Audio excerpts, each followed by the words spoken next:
Muy buenas noches y bienvenidos a Sala de Prensa, el espacio, por supuesto, de debate y de opinión aquí en Noticias Caracol en vivo. Hoy vamos a tocar un tema bastante interesante que ha generado polémica.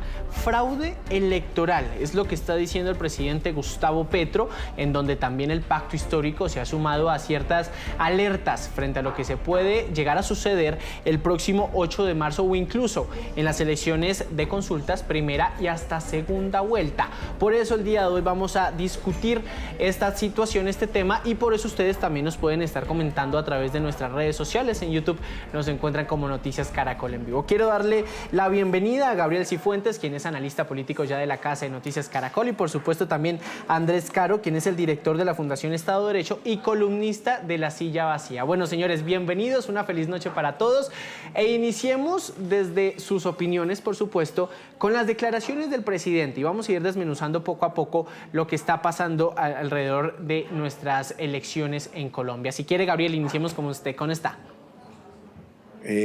¿Cómo vamos, Juan? Andrés, mi querido amigo, un fuerte saludo para usted, para toda la audiencia que nos está viendo. Yo le voy a anticipar algo, pero después se lo voy a desarrollar en el debate con Andrés, y yo creo que todo este tema de la puesta en duda frente a la falta de garantías y las sombras de fraude electoral no son sino una gran cortina de humo del gobierno nacional. Pero si vamos a entrar en materia, creo que tanto los órganos de control, las auditorías internacionales han señalado, y la misma misión de observación electoral han señalado que no existen factores objetivos que puedan permitir prender alertas en este momento frente a riesgos de fraude electoral. Esto no quiere decir, Juan y Andrés, que el sistema electoral sea inmune al fraude. Lo que quiere decir es que están puestas todas las salvaguardas y se han tomado todas las medidas para garantizar que las elecciones del próximo 8 de marzo cuenten con las mayores garantías. Y solo le voy a mencionar algunas que el mismo registrador ha puesto. Lo primero es que el conteo de los votos se produce por parte de 700.000 jurados electorales que están en las mesas. Esos jurados electorales son ciudadanos como usted o como yo, que aleatoriamente escoge el sistema, y que son los primeros garantes y veedores de la jornada electoral. Pero además de eso, hay unas comisiones escrutadoras donde participan jueces y notarios que, revisando y cotejando posibles inconsistencias, pueden tomar decisiones. Pero además de eso, el registrador ha habilitado hasta 30 testigos electorales por mesa de votación, y esos testigos electorales son designados por los mismos partidos. Pueden tomarle foto a los tarjetones, pueden revisar el conteo que se haga en las mesas. Pero además de eso, se han contratado, se van a digitalizar todos los tarjetones, todos los E14, y esa va a ser información pública. Pero además de eso, es el software de escrutinio que se va a utilizar, va a estar abierto para la auditoría de los delegados de los partidos, y el mismo proceso de escrutinio tiene contratadas dos auditorías externas e independientes, una nacional y una internacional. Y yo veo, digamos, que en estas circunstancias, y repito, si bien no hay una vacuna contra el fraude electoral o contra episodios puntuales de fraude electoral, lo que estamos viendo es una registraduría que, junto con los organismos de control, ha asumido un compromiso por garantizar la transparencia de las elecciones. Sí, algo que dice el presidente es justamente, y aquí le quiero dar la voz a Andrés, y tiene que ver con justamente esas auditorías, con el software. Ellos hablan desde el pacto histórico que lo que no tienen es el código fuente, que es en donde sale todo el tema de auditorías. Andrés, ¿usted cómo ve estas razones que está dando el presidente, las razones que está dando el pacto histórico para titular fraude electoral? Bueno, entonces, en primer lugar, respondamos a lo del software que usted me pregunta, Juan David, y saludo a la audiencia, lo saludo a usted y a Gabriel. La registraduría ya ha dicho, siguiendo instrucciones además de los jueces de Colombia, y el deber de transparencia y de publicidad de la información, que el software va a tener unas auditorías internacionales de observadores. Es decir, el software va a estar vigilado. Es un software además, y es un sistema electoral que se ha probado efectivo en Colombia para garantizar elecciones transparentes. Si damos un paso más atrás, al discurso, al interés político del presidente de la República con estas acusaciones, lo que estamos viendo es lo que se conoce en teoría política, en observación política, como llamados de fraude anticipado, que son las construcciones de narrativas de fraude para poner en duda la legitimidad de las elecciones y para poner en duda la legitimidad de los árbitros electorales, de las instituciones electorales. ¿Y para qué se hace esto? Se hace, por un lado, para prevenir discursivamente una derrota. ¿Qué pasa si el gobierno y el oficialismo pierde a pesar de la caudalosa, de los caudalosos esfuerzos para que ganen los candidatos afines al proyecto político del presidente? Pues que si eso pasa, el presidente y sus partidarios pueden decir eso fue unas elecciones fraudulentas, crear ruido sobre las instituciones, crear movilización social que ojalá no desemboque en violencia y seguir deslegitimando y minando los fundamentos de nuestra democracia. Si ganan, como bien puede pasar, eso les sirve, ese discurso de fraude anticipado, para movilizar reformas a la independencia del sistema electoral y de la autoridad electoral y para capturarlo. Esta ha sido la estrategia de Donald Trump en las elecciones antepasadas en Estados Unidos, fue la estrategia de Jair Bolsonaro, que si bien no comparten los ideales sustantivos de política del presidente de Colombia, sí comparten con él un profundo descontento y un profundo desprecio por las instituciones de la democracia liberal. Entonces esto hace parte de una estrategia política muy peligrosa. A mí me gustaría que Gabriel nos contara sobre qué es lo que están buscando tapar con esto, Sí. digamos, porque a mí hay una cosa que me parece terrible de este gobierno y es que las cortinas de humo son más graves que lo que están tratando de tapar. Entonces, cuando hay un escándalo de corrupción, se inventan una constituyente y yo no sé ahora qué va a pasar ni cuál es la cortina de humo, pero entonces se inventan que nuestro sistema electoral es fraudulento, a pesar de que lo han usado satisfactoriamente durante décadas y han ganado elecciones gracias a la independencia de ese sistema electoral. Pero bueno. Y no, y además, teniendo en yo le cuenta... sumo, Juan, una cosa a lo que dice Andrés, y es esas mismas salvaguardas del sistema electoral le permitieron al pacto histórico hace 4 años recalcular 700.000 votos que se habían perdido. Es decir, por eso le digo, intentos de fraude puede haber, pero las salvaguardas puestas por el sistema electoral están ahí justamente para impedir que el fraude en una mesa pueda escalar a que se resten votos.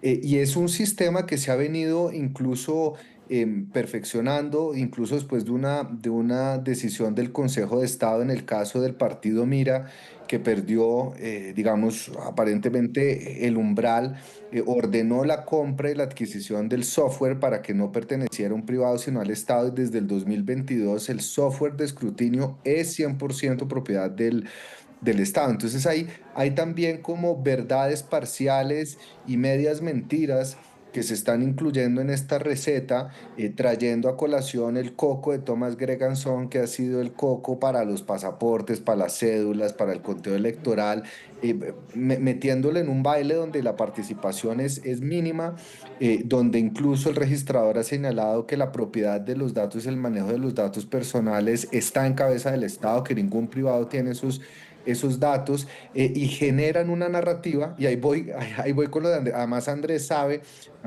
cuál es la cortina de humo que creo que están tratando de montar, y es porque esto resulta coincidencialmente, después de 2 días de indignación nacional por la respuesta frente al caso de Kevin, el niño que murió por el caso de hemofilia. Es que recordemos una cosa, esto viene en tándem, ¿no? Hay una indignación nacional en un Consejo de Ministros, el presidente Gustavo Petro vuelve y rectifica, lee la historia clínica que por lo demás es un acto ilegal del niño Kevin, culpa a la madre por la muerte de un niño, se destapan otros casos de la nueva EPS, que es una EPS intervenida, y de un momento para otro, de buenas a primeras, 2 semanas antes de las elecciones, tira un Sí. bombazo, y tira un bombazo Juan David y Andrés, que lo que hace es movilizar, dividir, poner a la institucionalidad a la defensiva es algo, digamos, hablar de fraude electoral es algo tan serio que pone a la opinión pública a girar alrededor de esto y no frente a la debacle de la salud que es políticamente muy costosa en las elecciones. Es ¿Qué que este repercusiones? tema de Kevin no vino hace 6 meses, pasó 2 semanas antes de las elecciones y la respuesta del gobierno fue generar una indignación nacional. Yo sí creo, y no quiero ser conspiranoide, que aquí hay una coincidencia de momentos en donde el presidente sale rápido del tema de la salud y del caso de Kevin con un bombazo que pone, que enardece a las bases, que pone a la institucionalidad a la defensiva y que sirve además también para ir sembrando esa narrativa que decía Andrés de un posible desconocimiento de las elecciones si el resultado no es favorable. Es que eso es a lo que voy. La repercusión es que está en la gente de la calle, la gente que escucha, la gente de a pie con el tema del proceso electoral. O sea, ¿qué repercusiones ven ustedes frente a que el presidente, que es el jefe de Estado, no han pasado las elecciones 2 semanas antes? El presidente, lo decía Andrés, fue elegido como representante de la Cámara, como senador, como alcalde, como presidente, justamente con el sistema electoral que tenemos en Colombia. ¿Cómo ven que todo este discurso pueda repercutir en las personas que están en la calle, en la gente de a pie, Andrés? Sí, pues lamentablemente es muy distinto y es radicalmente distinto que usted pierda unas elecciones porque su candidato no ganó a que usted piense que se la robaron y crea un sistema político completamente distinto y unas consecuencias políticas muy graves. Cuando ganó Gustavo Petro, yo sentí que yo y lo que yo represento había perdido las elecciones, pero no que me las habían robado. Los ciudadanos cuando oyen al jefe de Estado diciendo si perdemos es porque nos robaron las elecciones, que es el discurso del presidente en pocas palabras, ¿eso qué hace? Eso no crea, eso lo que mina es la lealtad entre los ciudadanos y el sistema institucional que hay en Colombia. Pero esto no es extraño, no es extraño ni en populistas cortados con la misma tijera que el actual presidente de Colombia, ni es extraño dentro del presidente de Colombia, que ha escalado digamos, todos los grandes puestos del aparato público colombiano en un juego de un poco de disfrazarse institucionalista y que en los últimos 3 años y medio, lo último ha sido lo de los últimos días, pues se ha comprometido a destruir ese sistema institucional con una constituyente, con una persecución a la prensa libre, con una persecución a los derechos fundamentales de las personas, con la destrucción del sistema de salud y ahora pues minando la confianza en uno digamos, de los esqueletos más fundamentales de nuestro sistema democrático, que son las elecciones libres y transparentes, que van a ser libres y transparentes en la mayoría de Colombia en las próximas elecciones y que en los únicos lugares donde no van a hacerlo es en los lugares donde aliados de este gobierno van a estar ejerciendo el clientelismo y donde grupos armados que están negociando con un gobierno alcahueta van a movilizar los fusiles para que la gente vote de acuerdo con lo que esos grupos armados quieren. Pero de eso no habla, digamos, de los riesgos que sí existen y atribuibles absolutamente a su gobierno, el presidente de la República no habla. Es que, Andrés, usted toca un tema muy importante y es justamente el orden público y la seguridad. Yo estuve hablando con partidos políticos y esta pregunta es para Gabriel también, por supuesto, con las repercusiones a la gente. Y es que los mismos partidos políticos dicen que no hay garantías para ellos acceder a territorios.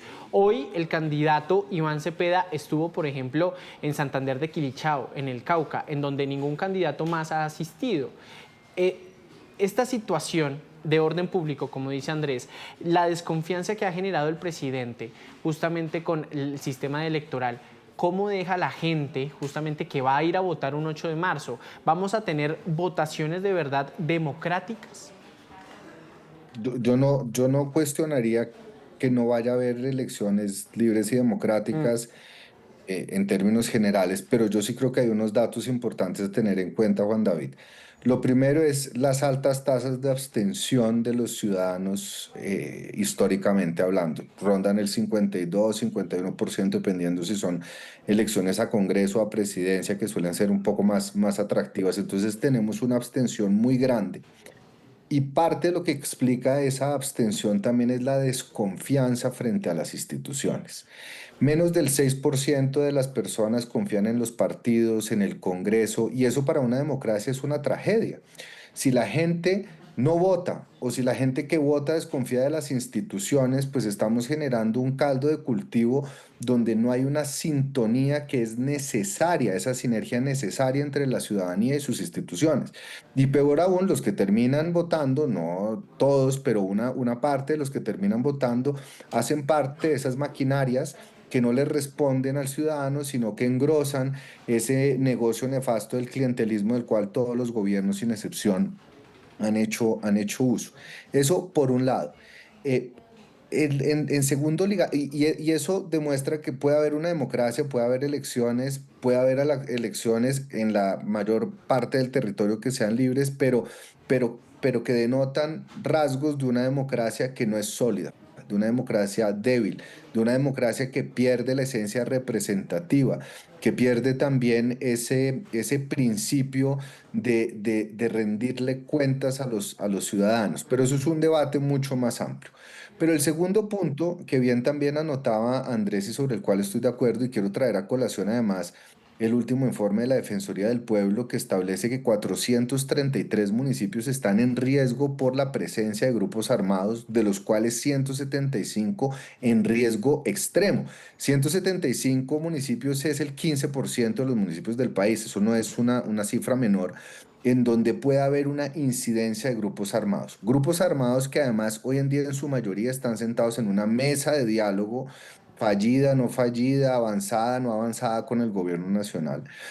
175 municipios en donde hace presencia grupos armados que ya han demostrado que tienen la capacidad para amedrentar, amenazar, atentar e incluso quitarle la vida a los candidatos. Hemos visto que ha pasado en Arauca, que ha pasado en diversos departamentos del país donde candidatos que estaban haciendo ejercicios proselitistas han sido atacados, han sido detenidos, han sido secuestrados, han sido amenazados.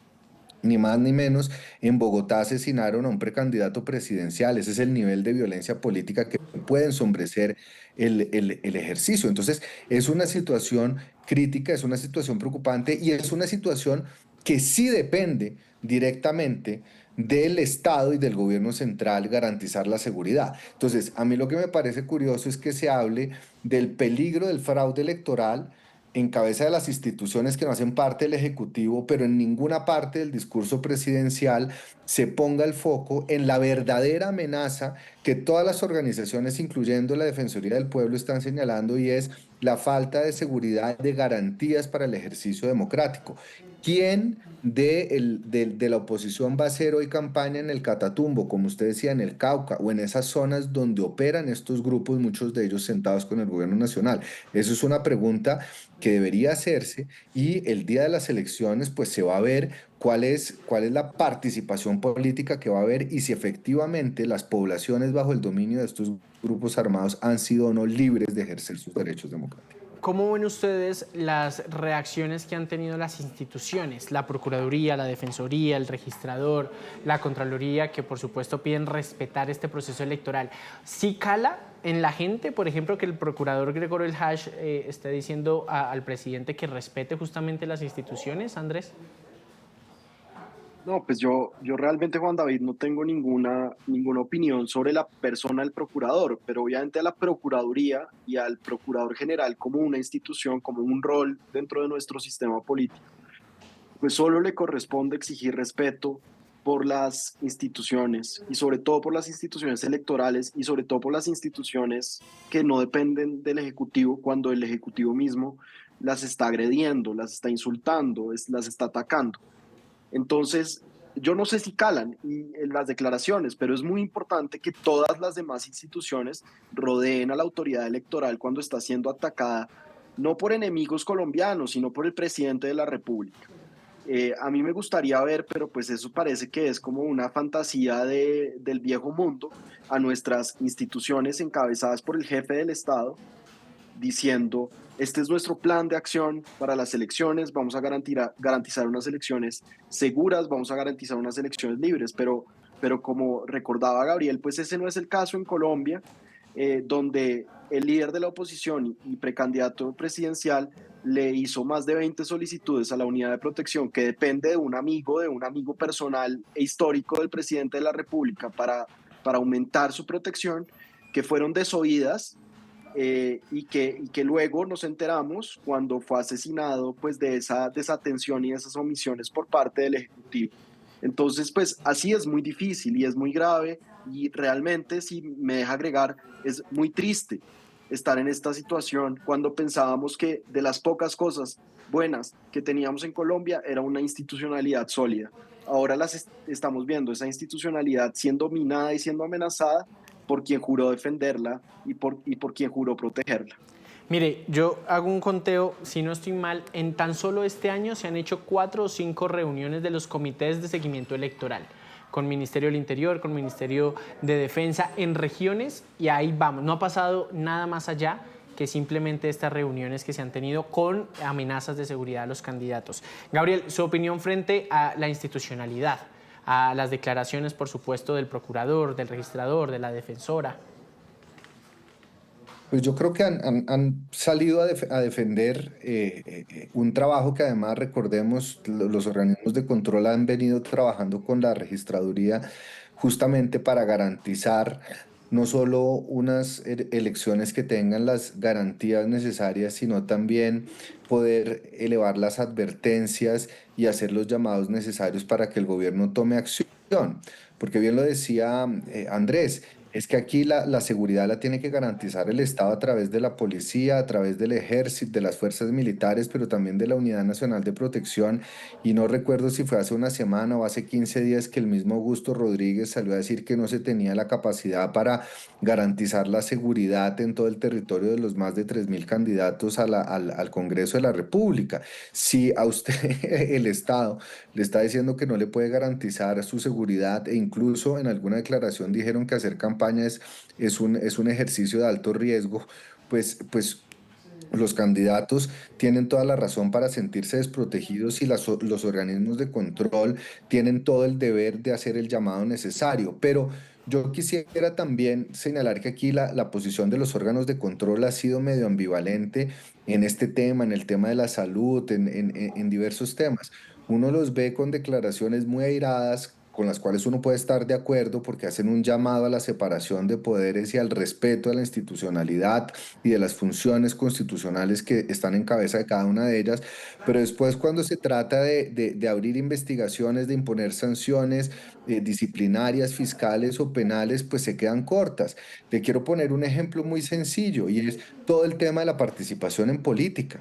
Hemos visto cómo el ministro del Interior se ha referido directamente y ha cuestionado directamente a candidatos al Congreso, a candidatos presidenciales, cómo el presidente de la República en plaza pública invita a votar o a no votar, Sí. a insinuar por quién es el voto, a poner toda la estructura del Estado a favor del candidato de su partido. Entonces, uno dice, pues chévere que los organismos de control estén atentos y hagan estos llamados, pero los organismos de control no están para tirar cátedra en un discurso o en el otro, sino efectivamente para poner en marcha todo el aparato sancionatorio del Estado y creo que eso le ha faltado a los organismos de control. Han sido muy tibios en tomar acciones concretas, precisas y contundentes para evitar cualquier desvío de la ley y de la Constitución y evitar justamente esta clase de situaciones. Y acciones todavía no hemos tenido. Nos queda poco tiempo aquí en sala de prensa. Andrés ya nos había esbozado un poco sus opiniones al respecto. Ya sabemos si llega el partido del Pacto Histórico o el movimiento del presidente Gustavo Petro a no ganar, pues va a declarar un fraude electoral que va a ser obviamente muy peligroso para la democracia.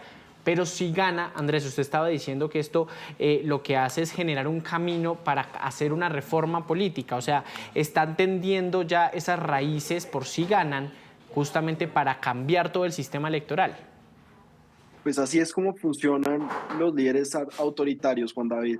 Y a mí no me sorprendería que ese fuera el, el plan con el que están jugando dentro del gobierno. Ya el candidato oficialista ha dicho que quiere eliminar al Consejo Nacional Electoral, un poco como una venganza personal. El presidente ahora con la registraduría ya atacó a la MOE Y el ataque a la MOVE, Juan David, si me lo permite decir, pues es un ataque profundamente preocupante, porque en su ataque a la misión de observación electoral, esa ONG, esa organización no gubernamental, de raíces profundamente democráticas en Colombia, que ha sido un garante efectivísimo y valiente de todas las elecciones recientes en Colombia, no le sirve al presidente ahora. Y entonces dice, la directora era mi amiga, pero ya no somos amigos. Claro, cuando le sirve son amigos, cuando no le sirven se vuelven enemigos. Y esa es una lógica profundamente autoritaria. No es la primera vez que el presidente acude a esa lógica y esa retórica divisiva de amigos-enemigos que divide el país, y él prospera en ese lenguaje, él prospera en el caos, porque es un presidente de facción, es un presidente que galvaniza, es un presidente muy parecido a Donald Trump, es un presidente muy parecido a Jair Bolsonaro, y en ese sentido es un presidente profundamente riesgoso para los cimientos liberales de nuestra democracia en Colombia. Y eso que para mí, si lo dijeran de mí, para mí sería terrible y una acusación terrible, pues para él es simplemente una medalla de honor, porque él no cree en esos cimientos liberales de la Constitución de Colombia. Él cree en un tipo de democracia en la que él, Gustavo Petro, dice qué es lo que el pueblo quiere y lo impone, y sin trabas. Y ese es el modelo en el que él cree y es el modelo que quisiera, yo creo, que ver impuesto sobre Colombia. Gabriel, ¿qué pasa si el proyecto del presidente Gustavo Petro sí gana las elecciones? ¿Vamos a tener un cambio de discurso o usted está alineado también con lo que dice Andrés? Yo creo que son dos perfiles distintos. Obviamente que hay un continuismo frente a políticas que pueden ser cuestionables. Por supuesto que además vamos a tener a un nuevo presidente, suponiendo que gane Iván Cepeda, que va a tener a la sombra una figura carismática, y después de Álvaro Uribe, el político más importante que ha tenido Colombia en los últimos por lo menos 30 o 40 años, lo cual le va a reducir muchísimo el margen de maniobra. Pero yo espero y confío que el país, sus instituciones, el nuevo Congreso que se va a elegir siga cumpliendo esa función de veeduría, de control, de salvaguarda frente a los mandatos de la Constitución y frente, como le decía Andrés, los cimientos de un Estado democrático y liberal. Pero yo veo dos perfiles completamente distintos. El presidente Petro tiene un corte más mesiánico, digamos, tiene unas ínfulas libertadoras que de pronto no tiene Iván Cepeda, quien sí es mucho más dogmático, es mucho más vertical ideológicamente, pero tiene un corte, a mi juicio, muy distinto al del presidente Gustavo Petro. A 11 días justamente de las elecciones del 8 de marzo, ya el presidente Gustavo Petro ha anunciado de una posibilidad de fraude electoral. Señores, se nos acabó el tiempo. Andrés, muchísimas gracias por estar aquí con nosotros en Sala de Prensa. Muchas gracias a ustedes. Y también a Gabriel, muchísimas gracias. Juan, Andrés y a toda la audiencia, una feliz noche. Y a ustedes muchísimas gracias por estar aquí esta noche. Nos vemos en una próxima ocasión aquí en Sala de Prensa. Chao.